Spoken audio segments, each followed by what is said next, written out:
Good evening, everyone. Today is the third lecture for the topic vector. So now we already see the vector in 2 dimension. Here we start with the vector in 3 dimension. So in 3 dimension, you have I cap, j cap, and k cap. That means 3 axes now you have. So let you have a vector OA. So A is a vector. Now the problem is that suppose you have 3 vector like this. Okay, these are the 3 axes. Now suppose your vector is like this, or this one is your vector. So the problem is that if you make just only one angle theta, then it will not solve your problem. Hope you understand, because for if you have only one angle, so you can make it with the base and perpendicular with the base, but as you have three axes, so if you take this 3, then how you explain these things? So for that, what we use here, we use 3 angle for individual axis.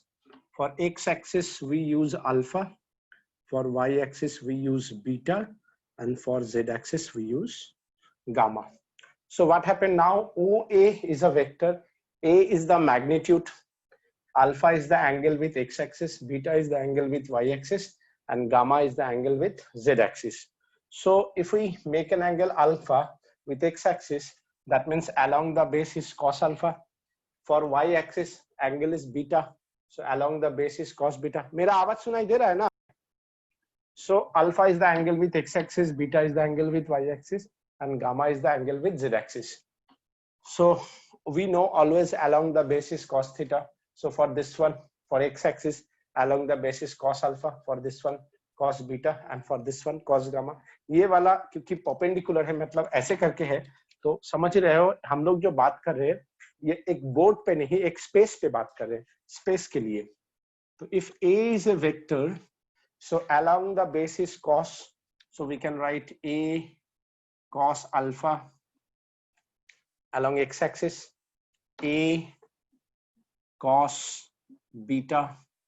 Along y-axis, and A cos gamma along z-axis. So we have A cos alpha along x-axis, A cos beta along y-axis, and A cos gamma along z-axis, which we can write AX I, AY J, and AZ K. So you have x-axis, y-axis, as well as z-axis. So you have 3 coordinate, x-axis, y-axis, and z-axis. अब देखो, अगर मैं ऐसे करके सोचूं कि ये मेरा एक प्लेन है, इस प्लेन के ऊपर मानो ये एक मेरा ax है, x-axis है, और ये y-axis है, और ये है z-axis. मुझे इस कॉर्नर से इस कॉर्नर पे जाना है, मतलब मुझे कैसे जाना है, ऐसे करके जाना है. इसको मैं अगर दिखाऊं, ये मेरा हॉरिजॉन्टल है, और अगर ये है तो मुझे ऐसे करके जाना पड़ेगा. तो उसके लिए सबसे पहले मुझे ये डायगोनल चाहिए. तो ये डायगोनल कैसे मिलेगा? अगर ये ax है, ये ay है, तो ये डायगोनल क्या हो जाएगा? Root under ax square plus ay square. अब इसके साथ अगर मेरा ये परपेंडिकुलर है, ध्यान से देखो, इस लाइन के साथ हर वक्त ये परपेंडिकुलर है, और इस प्लेन के साथ भी ये परपेंडिकुलर है. तो इसी को मैं ड्रॉ करने का कोशिश कर रहा हूं. ये मैंने थोड़ा तेज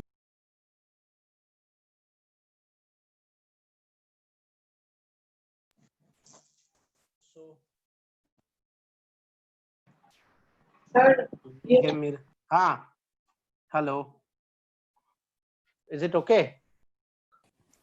ax ay. अब इस ax ay के साथ मैं अगर इस लाइन को ड्रॉ करूं, तो ये हो जाएगा root under ax square ay square.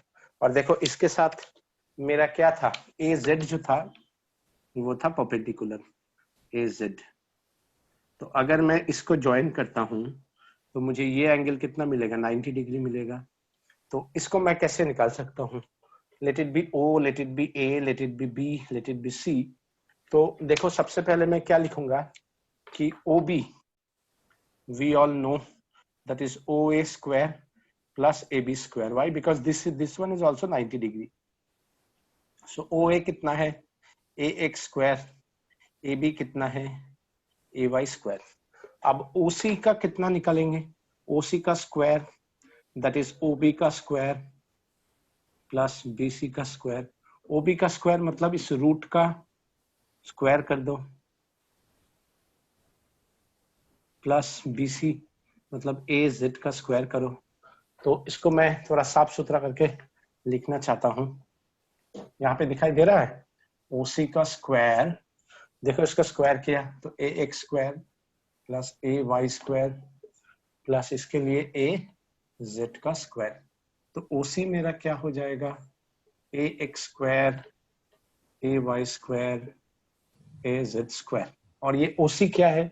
OC मेरा A वेक्टर था. तो A वेक्टर का मैग्नीट्यूड या vector A.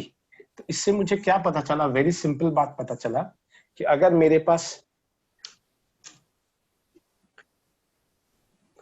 A that is OC, this OC magnitude root under AX square AY square AZ square.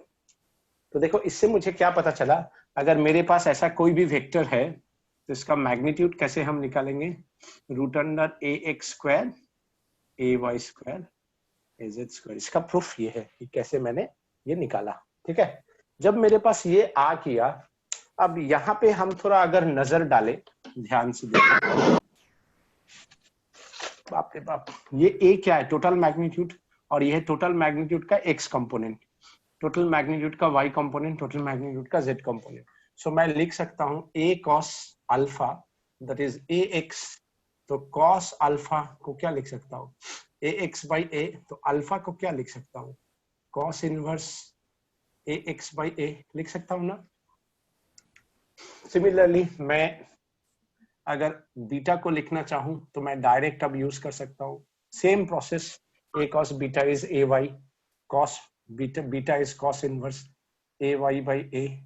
और गामा को क्या लिख सकता हूं? cos inverse AZ by A. क्या मैं लिख सकता हूं? अब স্যার উপরে উপরে আরে উপরের আর কিছু নাই, ওইটুকুই আছে. ব্লু কালিটা দেখ, দেখা যাচ্ছে না. দেখা তখনও যাইতেছিল. বুঝছিস? হ্যাঁ স্যার. কি বুঝছিস? এটা কি বল, সেটা কি बोलो बोलो. तो देखो अब हम लोग इससे एक क्या क्या इसका मतलब मुझे मिला. तो मानो रैंडमली हम एक कोई भी वेक्टर देता है. सर देखो तुम लोग इस, हाँ सर आप थोड़ा जोर से बोलिए ना. और कितना जोर से बोलेगा? सुनाई दे रहा है मेरा आवाज? सर दे रहे पर थोड़ा सा जोर से बोलिए ना. और जोर से? इसके बाद तो मेरा गला खराब हो जाएगा. सीजल हेडफोन्स पहन ले. हाँ सीजल हेडफोन पहन ले. So now I just give you a randomly a question. Suppose P is a vector which is 2i. P is a vector which is 2i minus 3j plus 2k. So see, if you see it properly, I component, j component, k component. That means that vector have a coefficient 2 along x-axis, minus 3 coefficient along y-axis, and plus 2 coefficient along z-axis. So if anyone tell me to find the magnitude of P, so both are representing P. So I here represent both, that so that you are not confused. But you can write any one, not write both. But I'm here write both for so that you are not confused. You can write any one. Now what is the formula? Formula is that root under 2 square, mean coefficient of x-axis square, coefficient of y-axis square, and coefficient of z-axis square. So what you have 4 plus 9 plus 4. So how much? 9, 10, 11, 12, 13, 14, 15, 16, 17. So the answer is 17. So if you have P is a vector, so P, what is the magnitude of that vector? Root under 17 unit. Why I write here unit? It can be force, it can be velocity, it can be acceleration. Now from that, if anyone tell me convert this vector into unit vector, now it's very simple. See, vector P by magnitude of P. So what we can write, 2i minus 3j plus 2k by root under 17. So what we have, 2 by root under 17i minus 3 by root under 17 j plus 2 by root under 17 k. So that means you have x-axis, y-axis, as well as z-axis of the vector. Now, if anyone tell me how much this vector makes an angle with x-axis, y-axis, and z-axis, so it's a very simple. We can write alpha cos inverse component of x-axis 2, and the overall value is how much? Root 17. What about beta cos inverse component minus 3 by root under 17, gamma cos inverse 2 by root under 17. So you can understand how easy these are. কোন জায়গাটা দেখতে পাচ্ছিস না বাবু? So you can understand how easy this one. If you have a vector, you can, if you have a vector, तो इसका पूरा चौथा निकाल सकते हो. Means इसका मैग्नीट्यूड क्या होगा, इसका यूनिट वेक्टर क्या होगा, इसका हर एक एक्सिस के साथ, मतलब X axis, Y axis, Z axis के साथ इसका एंगल क्या होगा, वो भी तुम निकाल सकते हो. अब on the basis of that, now I give you a question and you all are ready with pen and paper so that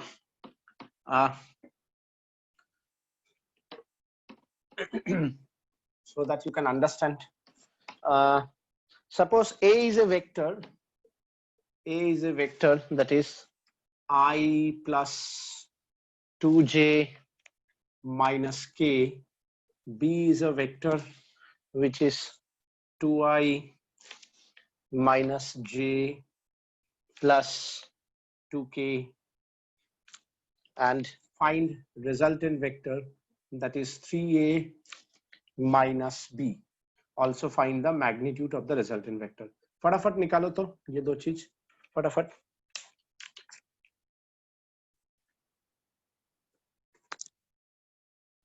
This one. First of all, we have to find out this one. So 3i plus 2j minus k minus 2i minus j plus 2k. So what you have,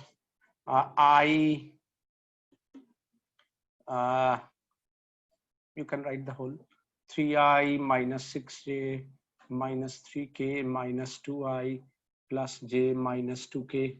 So I plus 7j minus 5k. So what is the magnitude of the resultant?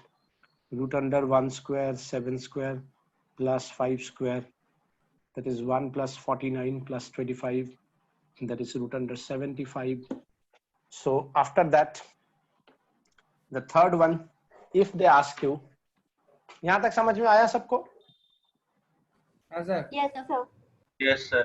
अच्छा, इसके बाद देखो, अगर किसी ने तुमको बोला कि रिजल्टेंट वेक्टर का यूनिट वेक्टर पूछो, obviously it's all depend on the demand what the examiner ask you. Examiner now ask you find out the unit vector. So very simple, don't क्या कहता है, डरना मत, डर के आगे जीत है. तो your resultant vector is which one? This one is your resultant vector. This one is your resultant vector. So I plus 7j minus 5k by magnitude is how much? Root under 75. So 1 by root under 75i plus 7 by root under 75j. সলভেন্টটা দেখা যাচ্ছে না sir. আরে কি রে, হ্যাঁ sir, সত্যি sir. সবাই দেখতে পাচ্ছি, তুই দেখতে পাচ্ছিস না?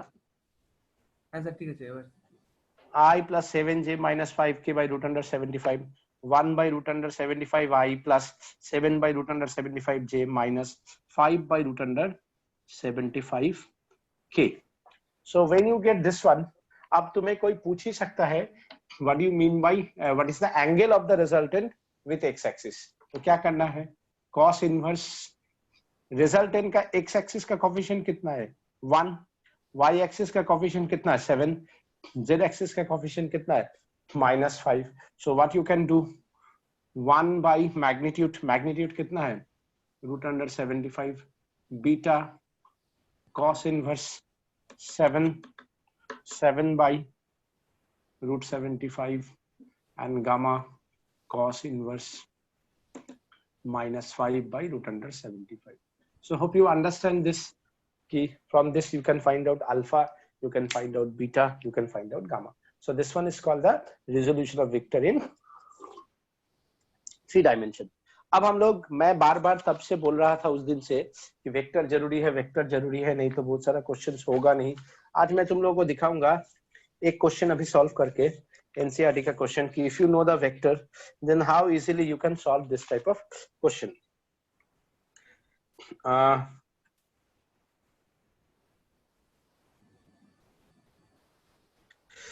Yes, question number 36 of your lecture 3 and 4। देखो ऐसा बहुत सारा क्वेश्चन है, मैं एक कर देता हूं, बाकी तुम लोग ट्राई करना। जैसे देखो इस क्वेश्चन में बोला है a particle starts from origin when t equals to 0, its initial velocity is 10j. Question number 36, initial velocity is 10j. So if the initial velocity is 10j means when the time is 0, and moving in the xy plane with a constant acceleration is 8i plus 2j meter per second square. Number 1, at what time is the x coordinate of the particle is 16 meter? 16 metre जब होगा तब का time क्या होगा? तो देखो very simple, इसको कहता है मोशन इन वन डायमेंशन, इसको कहता है motion in one dimension. Motion in one dimension का क्या मतलब हुआ? मोशन इन वन डायमेंशन का मतलब है तुम्हें इंडिविजुअली एक्स एक्सिस देखना पड़ेगा। तो देखो ये है Y axis, so initial velocity along X axis कितना है 0। ये क्या है एक्सीलरेशन, आई का मतलब क्या है एक्स एक्सिस, सो एक्सीलरेशन अलोंग एक्स एक्सिस कितना है 8 और डिस्टेंस कितना है 16। तुम्हें क्या चाहिए टाइम, सो कौन सा फॉर्मूला यूज करेगा sx uxt plus half ax t square.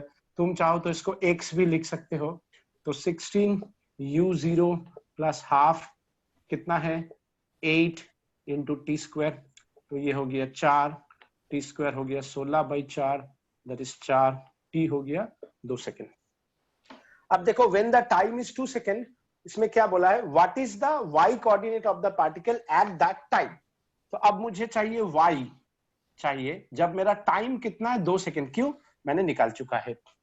और अब देखो इनिशियल वेलोसिटी कितना है along y axis 10j, j for y axis तो 10 मीटर पर सेकेंड। इनिशियल एक्सीलरेशन कितना है या एक्सीलरेशन कितना है y एक्सिस का 2 मीटर पर सेकेंड स्क्वायर, j मतलब y एक्सिस। तुम्हें क्या चाहिए y, क्या लिख सकते हो uy t plus half ay t square. तो देखो यही है difference between motion in one dimension and motion in 2 dimension. तुम 1 डायमेंशन से 2 डायमेंशन मतलब 1 डायमेंशन को x एक्सिस को अलग लिखा, y एक्सिस को अलग लिखो, अगर दोनों एक साथ बोले तो दोनों को एक साथ दिखा दो। सो uy कितना है 10, टाइम कितना निकाला है 2 प्लस हाफ, ay कितना है, ay है 2 और टाइम कितना है 2 स्क्वायर, तो कितना हो गया 20 प्लस 4 दैट इज क्या हो गया 24 मीटर। अब इसी क्वेश्चन में अगर तुमको बोलता what is the position of the particle, तो पोजीशन ऑफ द पार्टिकल देखो x में कितना है 16i प्लस y में कितना है 24j, हम ऐसे लिख सकता है। अगर तुम्हें बोलेगा what is the overall magnitude, तो देखो मैग्नीट्यूड का मतलब क्या है कोफिशिएंट का स्क्वायर करो, 16 का स्क्वायर 24 का स्क्वायर, जितना आएगा उतना आंसर। हालांकि ये पूछा नहीं है, ये दोनों पूछा नहीं है, ये मैंने एक्स्ट्रा ऐड किया। इसका देखो इसके बाद इसमें क्या बोला है find the magnitude and direction of the velocity, sorry what is the speed of the particle at that time. देखो कितना सुंदर क्वेश्चन है। अब इस क्वेश्चन में बोला है कि what is the speed of the particle at that time. Speed का मतलब क्या है वेलोसिटी निकाल के उसको हमें, तो वेलोसिटी का मैग्नीट्यूड का फॉर्मूला क्या हो जाएगा, u plus at। Initial velocity कितना था, सिर्फ 10j है। एक्सीलरेशन क्या है, 8i प्लस 2j। टाइम कितना था, 2 सेकेंड। तो मैं क्या लिख सकता हूं, 10j plus 8 8 16, 16i plus 4j। तो इसका मतलब क्या हो गया, 16i प्लस 10 और 4 कितना हो गया, 14, 14j इज द वेलोसिटी। सो ये हो गया वेलोसिटी क्या, मैग्नीट्यूड एंड डायरेक्शन। इसका सिर्फ मैग्नीट्यूड अगर पूछा है क्वेश्चन में, क्यों, क्योंकि ये बोला है स्पीड। स्पीड का मतलब क्या होता है, मैग्नीट्यूड। स्पीड का मतलब क्या होता है, स्पीड का मतलब होता है मैग्नीट्यूड। मैग्नीट्यूड कैसे निकालेंगे, root under 16 square plus 14 square. अगर इसमें बोलता कि एंगल भी निकालो, फाई और theta, theta tan inverse y coordinate by x coordinate 14/16, तो tan inverse 7/8 is the answer. समझ में आया, ये मैंने ठीक किया ना, 2 2 4। हाँ, सो बस देखो, if you know the vector properly then ये कितना आसान हो गया। If you know the vector properly then ये कितना आसान हो गया, ठीक है। इसीलिए मुझे वेक्टर बहुत जरूरी है इस तरह का क्वेश्चंस को सॉल्व करने के लिए। मेरा बात समझ में आया। अच्छा, तुम अगर बोलोगे सर क्या मैं ये इक्वेशन डायरेक्ट मुझे मिल सकता था, अगर तुम्हें टाइम पता है तो मिल सकता था, क्योंकि यहाँ पे टाइम नहीं दिया हुआ था। तो पहले यहाँ से टाइम निकालो, जहां तुम्हें टाइम निकाला तुम इसको सीधा उस टाइम करके तुम्हारा वैल्यू 24 आ सकता है। जैसे मैं दिखाना चाहता हूँ, अगर तुम लोग देखना चाहो कि देखो, अगर मैं इसको डायरेक्ट फॉर्मूला में पुट करता तो मैं कौन सा फॉर्मूला यूज करता, S is UT plus half eighty square. तो एक, अब मुझे एस पूरा आएगा, यू कितना है 10 इंटू कितना है 10j into 2 plus half 8i plus 2j into 2 square. तो देखो ये क्या हो गया, 20j प्लस ये हो गया half 8i plus 2j into 4, ये क्या हो गया 2, तो 8 8 16, 16i प्लस यहाँ पे हो गया 4 और यहाँ पे हो गया 20, 24j। देखो आ गया ना डायरेक्ट वैल्यू। तो मैं ये डायरेक्ट भी ला सकता हूँ, लेकिन इसके लिए मुझे क्या है कि सिर्फ मुझे टाइम चाहिए होगा, तो मुझे पहले टाइम यहाँ से निकाल लेना पड़ता। इसके बाद देखो एक छोटा सा टॉपिक है, तो आज का क्लास हो जाएगा। और मैं थोड़ा सा, आज स्कूल का इतना ये सब है ना, मीटिंग वूटिंग क्या बोलेंगे, जो भी हो, खुद का स्कूल है। The last topic now is remain is position vector, which is very very important. तो देखो पोजीशन वेक्टर क्या है। सपोज किसी ने तुम्हें बोला कि मुझे फोन किया किसी ने, कोई गार्जियन ने बोला सोमनाथ, आप सोमनाथ सर है, हम बोला हाँ मैं सोमनाथ सर हूँ। तो फिर बोला अच्छा सर आपका सेंटर कहाँ पे है, तो मैंने बोला ये जो यूनिवर्स है ना, यूनिवर्स, इस यूनिवर्स में जो मिल्की वे गैलेक्सी है ना, इस मिल्की वे गैलेक्सी में जो सोलर सिस्टम है ना, इस सोलर सिस्टम में जो अर्थ नाम का प्लेनेट है ना, इस अर्थ, हाँ सर प्लीज बस थोड़ा सा और जोर से। अरे यार तुम मुझे पागल कर देगा। तो अभी सुनाई दे रहा है? हाँ सर। हाँ, तो ये जो मिल्की वे गैलेक्सी है ना, इस मिल्की वे गैलेक्सी में जो सोलर सिस्टम है ना, इस सोलर सिस्टम में जो अर्थ नाम का प्लेनेट है ना, इस अर्थ नाम का प्लेनेट में जो एशिया नाम का कॉन्टिनेंट है ना, बोलेगा धत साला बुर्बक कहीं का, फोन रख देगा, बोलेगा पागल साला टीचर है। लेकिन मेरा गलती क्या है, मेरा गलती ये है कि मैंने ओरिजिन से उसको समझाया, लेकिन जरूरी नहीं है कि हर वक्त तुम्हें ओरिजिन से पोजीशन चाहिए। फॉर एग्जाम्पल मैंने आई जे के कोऑर्डिनेट दिया, देखो आई कोऑर्डिनेट, जे कोऑर्डिनेट और के कोऑर्डिनेट, ये है मेरा ओरिजिन। एक पॉइंट है मानो P। सो ये अगर मेरा है R1 या OP वेक्टर, ओरिजिन का मतलब क्या, 0,0,0, यहाँ पे हम px, py, pz लिख सकता है। सिमिलरली यहाँ पे एक पॉइंट लिया, वो है qx, qy, qz। तो मेरे पास क्या हो गया, इसका मतलब मेरे पास px, py, pz है, मेरे पास qx, qy, qz है। तो मैं देखो OP वेक्टर को या R1 वेक्टर को, ये R1 है मानो, ये R2 है, तो मैं क्या लिख सकता हूं, final point minus initial point. Final point मेरा क्या है, px इनिशियल क्या है 0, तो मैं क्या लिख सकता हूँ, px minus 0 i, py minus 0 j, pz minus 0 k। तो इसका मतलब क्या हुआ, pxi, pyj, pzk, ये हो गया मेरा x एक्सिस। सिमिलरली ये वाला, सिमिलरली मैं अगर OQ वेक्टर को लिखना चाहूं तो मैं डायरेक्टली लिख सकता हूं, क्योंकि ये 0 है, qxi, qyj प्लस qzk। मैं लिख सकता हूं, या तो मैं इसको R2 भी बोल सकता हूं, बोल सकता हूं कि नहीं? हाँ सर। हेलो। यस हाँ, सर। अब देखो, अगर क्वेश्चन में अगर बोल दे कि PQ वेक्टर चाहिए मुझे, तो मुझे बार बार ओरिजिन जरूरी नहीं है, P से Q, तो शुरू किया कहां से, P से पहुंचा कहां, Q तक, तो P से Q, who is the final Q, who is the initial P, so what we can write, qx minus pxi, qy minus pyj, qz minus pzk। Similarly देखो, फाइनल माइनस इनिशियल, अगर मुझे यही 1 2 बोलता, सो 1 to 2, तो हम लोग क्या लिखता, vector 2 R2 minus vector R1। सो पोजीशन वेक्टर लिखने का पैटर्न क्या है, इनिशियल से फाइनल, 1 से 2, फाइनल माइनस इनिशियल, P से Q, Q minus P। Similarly अगर कोई मुझे बोलता उल्टा, मतलब Q से P, अब देखो जब मैं Q से P गया तो फाइनल कौन हो गया P, इनिशियल कौन हो गया Q, तो मैं क्या लिखूंगा, QP वेक्टर। तो QP वेक्टर, Q से P, फाइनल कौन हो गया P, तो PX माइनस QXI। मैं क्या लिख सकता हूं, PY माइनस QYJ। मैं क्या लिख सकता हूं, PZ माइनस QZK।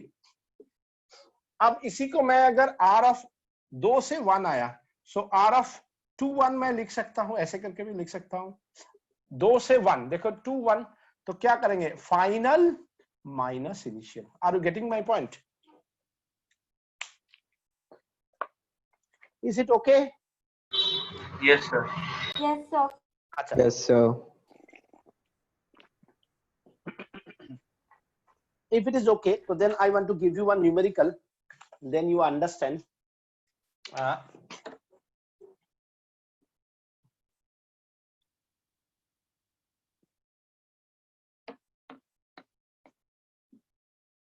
देखो एक और बात है, मानो एक क्वेश्चन दिया है कि vector A point is 0, 3, -1 and B point is -2, 6, 4 metre. ठीक है, बोला है find the position vector. What do you mean by position vector, A B. So A से बी गया है, तो -2 -0 i, 6 -3j, 4 -1 k। तो हम क्या लिख सकते हैं, -2 i plus 3j plus 5 k। क्या मैं लिख सकता हूं? Yes, sir. अगर किसी ने बोला ए बी वेक्टर का मैग्नीट्यूड निकाल के दिखाओ, तो क्या करना है, -2 का स्क्वायर, 3 का स्क्वायर, 5 का स्क्वायर, कितना हो गया, 4 + 9 + 25, ये हो गया कितना, 38। समझ में आया? Yes, sir. अगर किसी ने बोला कि पोजीशन वेक्टर जो निकाला, इसका यूनिट वेक्टर निकालो, ऑब्वियसली यही सब देगा वो, तो क्या करना है, A B vector by magnitude of A B vector. तो क्या लिखेंगे, -2/√38i plus 3/√38j plus 5/√38k। तो पोजीशन वेक्टर समझ में आया। अगर किसी ने बोला पोजीशन वेक्टर जो निकाला, इसका X axis, Y axis, Z axis के साथ एंगल निकालो, so alpha cos inverse A X कितना है, -2/√38, बीटा कॉस इनवर्स कितना है, 3/√38, गामा कॉस इनवर्स 5/√38। समझ में आया? हाँ sir. Yes sir. Yes, sir. हाँ, एक छोटा सा टॉपिक मैं भूल गया था, एक छोटा सा डिराइवेशन, ये मैं करा देता हूं, तो बस आज का क्लास हो जाएगा। मैं तुम लोगों का ये वीडियो रिकॉर्डिंग भी किया हूं, तो अगर किसी को लगता है कहीं पे कुछ समझ में नहीं आया या कुछ जगह छूट गया है, सो वो लोग वीडियो भी देख सकता है। ध्रुव इतना देर से क्यों ज्वाइन करते हो? Okay, the question is that a vector A, suppose a vector A is given, a vector A, okay, which makes an angle alpha comma beta comma gamma with x axis, y axis and z axis. Now you all know alpha mane angle with the x axis, beta mane angle with the y axis, gamma mane angle with the z axis. So prove that cos square alpha plus cos square beta plus cos square gamma is 1, number 1, and number 2, sin square alpha, sin square beta and sin square gamma is 2. ये दोनों proof करना है। तो very simple, what we write first, we write the question, a vector A which makes an angle alpha comma beta comma gamma with x axis comma y axis comma z axis. So vector A, that is A cos alpha I, A cos beta j, A cos gamma k, if it is the vector. So how you get the unit vector? Vector A by magnitude of A. So cos alpha I, cos beta j, cos gamma k. Is it okay for everyone? See, as we divided by A cancel. So cos alpha, cos beta, cos gamma. Is it okay for everyone? Is it okay? Yes, sir. Yes, sir. Anyone tell me what is the magnitude of unit vector? Sir, 1. 1. 1. Magnitude of unit vector is 1. So what we can write, this one is equals to 1, magnitude of unit vector, that is equals to, we can write the coefficient of I, तो cos square alpha, देखो I का coefficient कितना है खुद ही देख लो, J का coefficient क्या है, K का coefficient क्या है, तो coefficient का square मतलब cos square alpha plus cos square beta plus cos square gamma, squaring both side, cos square alpha, cos square beta plus cos square gamma. तो तुम्हें पहला प्रूफ हो गया. Is it clear? Yes, sir. Yes, sir. Everyone, all of you understand what I want to say? Yes, sir. Yes, sir. Okay. हाँ, बोलो. समझ में आया ना? हाँ सर. हाँ, तो यही मेन है. अगर तुमने इसको प्रूफ कर दिया, तो second one is very simple. If we prove this one, now see second one is that after that we know cos square alpha means 1 minus sin square alpha, 1 minus sin square beta, 1 minus sin square gamma is 1. So इसको इधर ले जाओ, sin square alpha, sin square beta, sin square gamma, ये चला गया. तो 3 minus 1 मुझे क्या मिला? 2. ठीक है. तो मैं आज का